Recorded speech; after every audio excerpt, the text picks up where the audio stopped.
Former Ghanaian President Jerry John Rawlings was buried with full military honor on Wednesday after a state funeral attended by representatives of world leaders.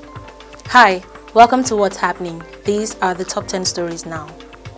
At number 10, gunmen have attacked 3 villagers in Riom local government area of Plateau State, killing one of the victims identified as Amos Elisha. Another of the victims, Daniel Sati, escaped with injuries, while the third, whose identity was not immediately known as at press time, was still missing. The 3 villagers were said to be returning from a local market on Tuesday when the gunmen who laid ambush on the way attacked them around 7:43 p.m. A security service worker in the area confirmed the incident in Jos on Wednesday. At number 9, at least 15 people died of COVID-19 complications in Nigeria on Tuesday, raising the death toll from the disease to 1,522. The fatalities were significantly higher than the 3 deaths recorded on Monday. The Nigeria Center for Disease Control announced the country also confirmed 1,303 new cases of the virus on Tuesday, bringing the total to 124,299. Meanwhile, there are over 20,000 patients still receiving treatment in isolation centers across the country. At number 8, Nigerian human rights lawyer Femi Falana has written to the Ecowas court over the partial compliance of Cape Verde in the case of detained Venezuelan diplomat Alex Saab. Saab, who is caught in between a power tussle between the United States of America and Venezuela, was ordered by the Cape Verde Appeal Court on Friday to be placed on house arrest, having spent 7 months in detention since his arrest in June 2020. The court is yet to comply with the part of the ruling that ordered the suspension of all extradition proceedings against the diplomat until its main hearing scheduled for February 2nd. Falana, in his letter addressed to the Ecowas Court Registrar on Tuesday, described the non-compliance as an extension of the stance of the Attorney General of Cape Verde, Louis Landing. At number 7, the National Union of Nigeria Association in Italy has decried the inability of their members to obtain international passports at the consular office in Rome owing to insufficient quantities available. This is a development that has strained relations between the Nigeria Consular Office and its citizens in Italy. The NUNIA, in a letter signed by its national president Samson Iriakanu and secretary Nusa Usawaru, addressed to the leadership of the Senate, House of Representatives and the Comptroller General Nigerian Immigration Services, lamented that large numbers of Nigerian citizens seeking to renew their passports have been ignored by the authority, and this has led to frustration among those seeking to regularize their stay. At number 6, following the announcement of the replacement of the nation's service chiefs by the presidency on Tuesday, naval officers were seen in a viral video jubilating over the removal of their former boss, Vice Admiral Ibok Ekwe Ibas. Roots TV Nigeria spoke with a naval officer who asked to be anonymous.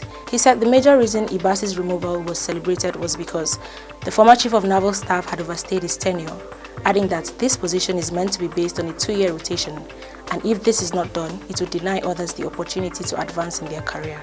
With these reasons, one begins to wonder what kind of legacy the former chief of naval staff left behind and the kind of precedent the service chief's extended tenures set. At number 5, President Muhammadu Buhari presided over the 31st virtual Federal Executive Council meeting at the Council Chamber of the Presidential Villa on Wednesday. This is the second council meeting held in 2021. The Vice President Yemi Osibanjo, Secretary to the Government of the Federation, Boss Mustafa, and 6 ministers physically attended the meeting, while other ministers participated from their various offices. At number 4, the Governor of Benue State, Samuel Otom, has tested positive for COVID-19. The news of his status was announced on Wednesday by his Chief Press Secretary, Tevar Akase. Recall that many of those very close to the governor, which includes his personal physician, aide-de-camp, orderly, permanent secretaries, among others, recently tested positive for the virus.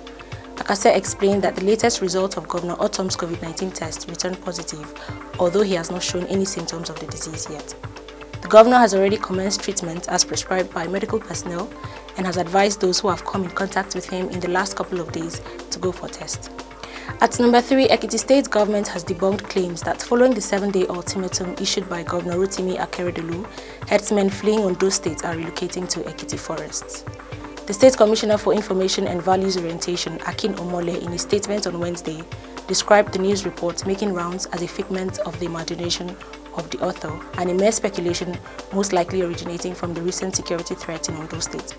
Omole assured Ekiti State residents of security to their lives and properties, adding that relevant security agencies, including the State Amotekun Corps, are monitoring the state boundaries round the clock. At number 2, the Federal Road Safety Corps said it arrested 456,655 traffic offenders nationwide for committing 507,279 offences in 2020. The figure is slightly lower than the 629,692 offenders arrested for 703,523 offences in 2019. The Public Education Officer of the FRSC, BC Kazim, said in an interview on Wednesday in Abuja that the offenders violated different traffic rules and regulations. He said the motorists were arrested for overloading, speeding, seatbelt use violation, dangerous driving, route violation, light sign violation, drunk driving, worn out or expired tires, among others. Kazim explained that the Corps successfully conducted a total of 323 mobile court sessions in 2020 and that just a total of 7,375 offenders were prosecuted during the operations. Finally, at number 1, former Ghanaian President Jerry John Rawlings was buried with full military honor on Wednesday after a state funeral attended by representatives of world leaders. Rawlings, who died in November at the age of 73, held power for 2 decades in Ghana, first as a military ruler and later as an elected president. He was buried in a coffin draped in Ghana's national colors at a military cemetery in Accra after a 3-hour ceremony of tributes, prayers, cultural displays, and songs. Always remember to wear your mask, wash your hands, and stay safe.